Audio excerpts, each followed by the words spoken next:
नमस्कार दोस्तों, आपका स्वागत है एक नए वीडियो में। इसमें हम चर्चा करेंगे हेजिंग के बारे में। इन्वेस्टमेंट हम जब करते हैं हमारा जो पोर्टफोलियो रहता है अराउंड 5 लाख टू 10 लाख 20 लाख, जितने भी अपना पोर्टफोलियो है उसको हम कैसे बचा सकते हैं एक छोटी सी अमाउंट देके, इसके बारे में हम जानेंगे। जैसे कि हम अपनी कार ले रहे हैं 5-6 लाख की या फिर जितने भी, तो उसको भी हम इंश्योरेंस लेते हैं उसका कुछ प्रीमियम देके।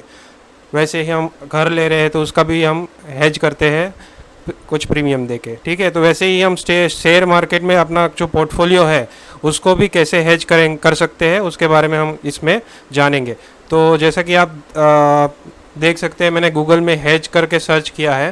तो हेज का मतलब ये होता है कि प्रोटेक्ट वन सेल्फ, मतलब हमारी protection against loss on investment by making balancing और कंपेंसेटिंग ट्रांजेक्शंस। तो जैसे कि हम इन्वेस्ट किया है उसको हम लॉस से कैसे बचा सकते हैं, तो हम हेज जो है वो एक मेथड है जो हमारा पोर्टफोलियो को सेव कर सकता है। तो hedging is a risk management strategy. It deals with reducing the risk of uncertainty related to the adverse price fluctuations in an asset. हम कोई भी एक कुछ परचेस कर रहे हैं, जैसे हमने शेयर्स परचेस किया, कार परचेस किया, घर परचेस किया, तो उसमें कुछ अनसर्टेन रिस्क है। तो वो अनसर्टेन रिस्क को हम अवॉइड करने के लिए हम क्या करते हैं, हेजिंग करते हैं। तो areas of hedging, types of hedging and hedging strategies, तो ये तीनों मैंने यहाँ पे एक कॉलम वाइज दिखाया है। तो देखते हैं एरियाज ऑफ हेजिंग, कौन कौन से एरियाज में हेजिंग कर सकते हैं। कमोडिटीज़ में हेजिंग कर सकते हैं, security, currency, interest rates and weather में मतलब हेज कर सकते हैं। कमोडिटीज़ में मतलब मेनली ये फार्मर्स के लिए होता है, क्योंकि जब वो स्टार्ट करते हैं कुछ खेती चालू करते हैं, मतलब कि वो सोचते हैं कि चलो मैं आज ये जो महीना है, कुछ महीने हैं उसमें टमाटर की खेती करूँगा। तो टमाटर का प्राइस तो फ्लक्चुएट हो रहा है, कभी 20 रुपये किलो, कभी 50 रुपये किलो। आलू अगर कर रहे हैं तो कभी 20 है, 30 है, तो इसका फ्लक्चुएशन है। तो सपोज़ एक अट्रैक्टिव प्राइस आने पे, सपोज़ जब खेती चालू किया है फार्मर ने, तब मार्केट में बहुत ही अच्छा रेट मिल रहा है, जैसे कि 60 रुपये किलो या 80 रुपये किलो टमाटर का प्राइस चल रहा है। तो क्या कर सकता है कि 80 रुपये किलो के हिसाब से उसने जितना भी टन उसको टमाटर मतलब करना है प्रोड्यूस, तो उसके हिसाब से वो अपनी हेज कर सकता है पोजीशंस ये मार्केट में, ठीक है।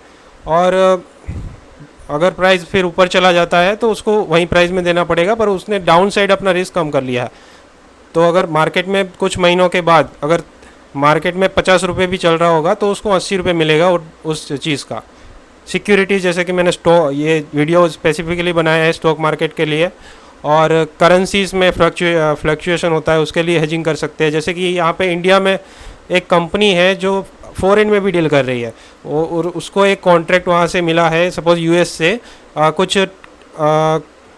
कुछ लैक्स डॉलर्स का। तो डॉलर का प्राइस तो फ्लक्चुएट कर रहा है, तो अभी आज 75 रुपीज़ सपोज है, कल जाके अगर सपोज 65 हो जाता है तो उसको तो 65 के हिसाब से पैसा मिलेगा। तो वो भी एक हेज कर सकते हैं जो करेंसीज़ में। जो कंपनी इंडियन कंपनी है उसको हेज करना पड़ेगा या यूएस के करेंसी से। तो जब भी उसको पैसा वहाँ से कॉन्ट्रैक्ट ख़त्म होगा और मिलेगा, तब जो हेज पोजीशन है उसके हिसाब से 75 के हिसाब से ही मिलेगा पैसा उसको। इसके अलावा भी इंटरेस्ट रेट्स और वेदर, मतलब ये और भी है टाइप हेजिंग के लिए। यहाँ पे हम हेजिंग कर सकते हैं। और कौन कौन से टाइप्स रहते हैं, हम फ्यूचर्स में कर सकते हैं, फॉरवर्ड मार्केट है, या मनी मार्केट में कर सकते हैं ये। और क्या क्या स्ट्रेटेजी हम यूज़ कर सकते हैं हेजिंग के लिए। हेजिंग के लिए मेनली इसमें यहाँ पे हेजिंग थ्रू एसेट एलोकेशन, मतलब हम सपोज इक्विटी में इन्वेस्ट कर रहे हैं तो थोड़ा गोल्ड में भी करें इन्वेस्ट, थोड़ा रियल एस्टेट में भी करें, तो ये एक हेजिंग हो गया कि हमारा पोर्टफोलियो वैल्यू जो है वो ज़्यादा डाउन नहीं जाएगा। क्योंकि कुछ टाइम पे अगर इक्विटी नीचे गया तो सपोज गोल्ड ऊपर जा सकता है या रियल एस्टेट ऊपर प्राइस ऊपर जा सकता है। तो और हम इसमें वीडियो में जो डिस्कस करने वाले हैं वो हेजिंग थ्रू ऑप्शंस डिस्कस करने वाले हैं कि ऑप्शंस की मतलब के हेल्प से हम कैसे एक अपना पोर्टफोलियो बचा सकते हैं। और दूसरा एक जो मेथड है वो स्टेइंग केस, मतलब हमारा पूरा पोर्टफोलियो खाली कर दे, जीरो कर दे और केस में बैठे हम। तो ये तो एक बहुत ही अच्छी चीज़ नहीं है, क्योंकि हमें पता नहीं है मार्केट कल कहाँ जाने वाला है। सपोज़ अभी 11,200 पे है, कल जाके 13,000 हो जाए और हम सोचते बैठे कि आया नहीं, 6,000 नहीं आया, 5,000 नहीं आया, तो ये कोई मीनिंग नहीं है कि वेट करे मार्केट मार्केट नीचे, मतलब अपना पोर्टफोलियो पूरा जीरो करके बैठे केस में। हालांकि थोड़ा बहुत बेच सकते हैं, पर एक्चुअली ये मेथड जो है कोई ठीक से नहीं कर पाएगा। तो हम अभी इस वीडियो में जो जानेंगे वो ऑप्शंस की मदद से कैसे हेज किया जाएगा, ऑप्शंस की मदद से कैसे हेज किया जाएगा उसको जानेंगे। तो नेक्स्ट स्लाइड में ये जो बहुत पर्सन है वो सोच रहा है कि मेरा इक्विटी मतलब उसकी स्टॉक मार्केट में एक्सपोजर बहुत ज़्यादा है, अगर मार्केट मार्च की तरह क्रैश हो गई मार्केट फिर से, तो मेरा तो 30-40% का नुकसान हो जाएगा। तो वहीं वो सोच रहा है कि अगर मैं स्टॉक्स को सेल कर दूंगा तो मैं अपॉर्चुनिटी मिस करूंगा अगर प्राइस बढ़ गया मार्केट का, मतलब कि कल जाके मार्केट 13,000 हो गया, 15,000 हो गया, तो फिर वो सोचता रहेगा कि मैं पूरा पोर्टफोलियो अभी बेच दिया हूँ, अभी मैं क्या करूँ ये वो। तो हम जो ऑप्शंस यही सोच रहा है, तो इसका एक अल्टरनेटिव है कि हम ऑप्शन से हेजिंग करें।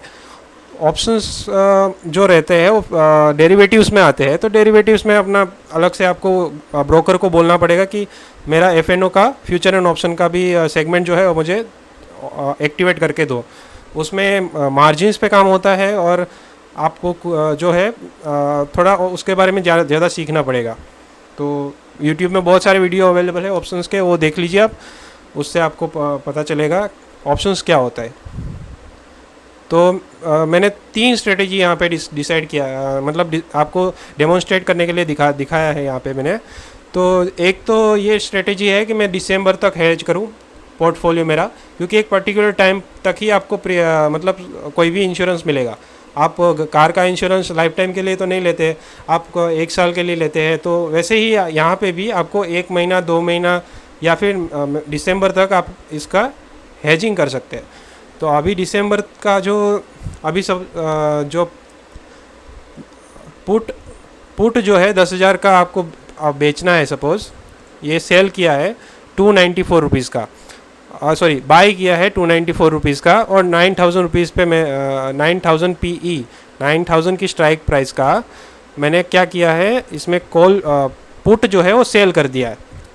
फिर से बताता हूँ, 10,000 की पुट को 10,000 की स्ट्राइक प्राइस की पुट को मैंने बाई किया है और 9,000 की पुट को सेल किया है। तो वैसे ही ये जो स्प्रेड है इसको स्प्रेड बोलेंगे, और इसका मुझे कॉस्ट जो आ रहा है 11,254 रुपीज़ आ रहा है। सपोज दिसंबर तक अगर कोई क्रैश नहीं आया और मार्केट 9,000 से ऊपर ही रही, 10,000 से ऊपर रही, तो मेरा जो पोर्टफोलियो है उसमें से मुझे ये 11,000 का नुकसान होगा। तो दिसंबर तक मेरा जो पोजीशन है वो हेज हो गई। और अगर नीचे जाता है तो आगे मैंने कैलकुलेशन दिया है कि कैसे कितना कितना फ़ायदा हो रहा है, वो लास्ट स्लाइड में है। तो अभी मेरा ब्रेक इवन पॉइंट क्या है, 9,850, ठीक है। 9,850 से ऊपर है जब तक मार्केट, तब तक आपको कोई फ़ायदा नहीं हो रहा है, नुकसान नहीं हो रहा है। पर जैसे ही 9,850 के नीचे मार्केट जाता है आपको फ़ायदा होगा इस ऑप्शंस में। आपका मेन पोर्टफोलियो में लॉस हो रहा है, पर यहाँ पे आपको फ़ायदा हो जाएगा, तो ये कंपेंसेट करेगा कहीं ना कहीं आपके पोर्टफोलियो में। इसके लिए एस्टिमेटेड मार्जिन जो है 25,000 जितना आपको लगेगा। तो ये मैं जो आपको डेमोन्स्ट्रेट कर रहा हूँ, ये ऑप्स्ट्रा करके एक वेबसाइट है, वहाँ पे एक अच्छा टूल है ऑप्शन की स्ट्रेटेजी बनाने में, ये सब यूज़ होता है। तो इसमें देख सकते हैं मैक्सिमम रिस्क टू रिवॉर्ड जो है 1:6, मतलब आप 1 रुपया लगा रहे हैं 6 रुपीज़ लेने के लिए, प्रॉफिट लेने के लिए। तो ये ये एक स्ट्रेटजी है दिसंबर तक की। वैसे ही अगर आप सितंबर तक हेज करना चाहते हैं, तो सितंबर तक सपोज मैंने 10,000 का पी सेल किया है, सॉरी 10,000 का पी बाई किया है और 9,000 का पी सेल किया है, ठीक है। तो ये एक अराउंड 1000 पॉइंट का स्प्रेड मैंने निफ्टी का लिया है। तो इसमें मैंने जो लगाए है 5,000 रुपीज़ लगाए, 5,000 रुपीज़ का प्रीमियम मैंने दिया है, जिसके अगेंस्ट मुझे 70,000 तक का मैक्सिमम प्रॉफिट हो सकता है। अगर निफ्टी 9,000 से नीचे है 24 सितंबर पे 9,000 के नीचे है तो मुझे 70,000 रुपीज़ का प्रॉफिट होगा इसमें। और इसके लिए भी मार्जिन जो रिक्वायरमेंट है वो 25,000 का है। नेक्स्ट आ जाते हैं हम अगस्त में। नेक्स्ट मंथ की एक्सपायरी जो है 27 अगस्त पे है। तो अगर मुझे ऐसा लग रहा है कि नहीं अगस्त में ही जो है मार्केट क्रैश हो जाएगा, या फिर हो सकता है, ठीक है, या मैं अपना पोर्टफोलियो जो है उसको बचाना चाहता हूँ अगस्त तक, तो ये एक दूसरा स्ट्रेटेजी क्या है कि मैं 2,500 रुपये का प्रीमियम दूँ और 72,000 रुपीज़ तक का मुझे कवर मिलेगा, ठीक है। तो इसमें भी सेम है कि मुझे 27 अगस्त एक्सपायरी का 10,000 का पी बाई करना है और 9,000 का पी मुझे सेल करना है। तो इसमें देख सकते हैं आप, आपका मैक्स जो ब्रेक इवन पॉइंट है वो 9,967 का ब्रेक इवन पॉइंट है आपका। तो इससे नीचे जाएगा तब आपको प्रॉफिट होगा ऑन द एक्सपायरी डेट के दिन की बात कर रहा हूँ, क्योंकि आप यहाँ पे स्पेक्यूलेट नहीं कर रहे कि आज मैंने अपना जो इसमें पोजीशंस बनाई 10,000 का पी बाई कर लिया, 9,000 का सेल कर दिया और कल जाके देखा तो निफ्टी हो गया है सपोज़ अभी 11,200 है, 11,000 आ गया और मुझे यहाँ पे 200-300 रुपये का प्रॉफिट हो गया तो मैं ये बेच दिया। तो क्योंकि मीनिंग नहीं है इसका, आप ऐसा तो नहीं कर सकते। करना चाहिए क्योंकि आप हेज कर रहे हैं। हेजिंग में आपको वेट करना है, मतलब आप अपना पोर्टफोलियो बचा रहे हैं, आपको वेट करना है कि आप जब तक एक्सपायरी नहीं आ रही है तब तक क्या होता है।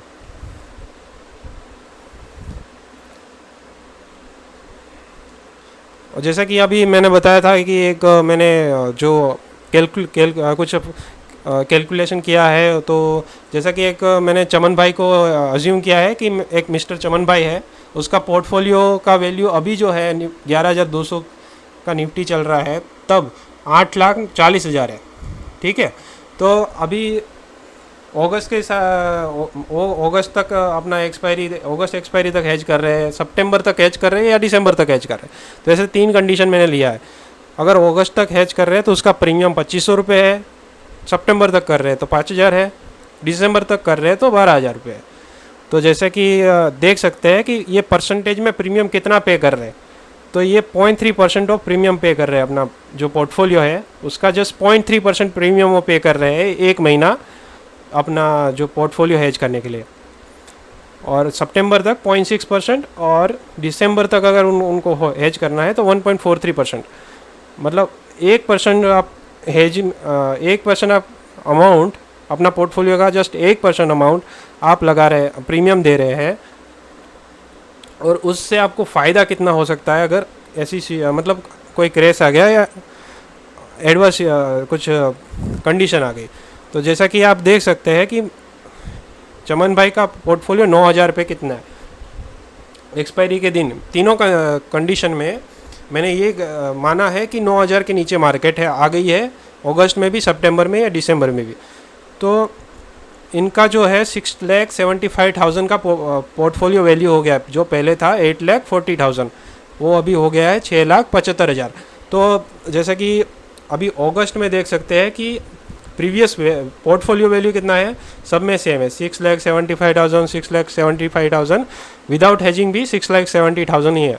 पर क्योंकि इन्होंने ये प्रीमियम देके एक इंश्योरेंस लिया हुआ है 2,500 रुपये दे के, ये जो भी इंश्योरेंस लिया है, तो उसके वहाँ से उनको जो है कुछ प्रॉफिट मिलेगा। अगस्त की एक्सपायरी में 72,000, यहाँ पे 70,000, यहाँ पे 63,000 का एडिशनल उनको प्रॉफिट होगा। तो इनका जो पोर्टफोलियो वैल्यू है ये हेज को मिला के तो क्या हो रहा है 7,47,500 अगस्त की एक्सपायरी में। तो यहाँ पे आप देख सकते हैं कि उनका जो विदाउट हेजिंग वाला पोर्टफोलियो 20% डाउन हो गया है, जबकि उन्होंने हेज किया हुआ पोजीशंस 12% या 11% डाउन है।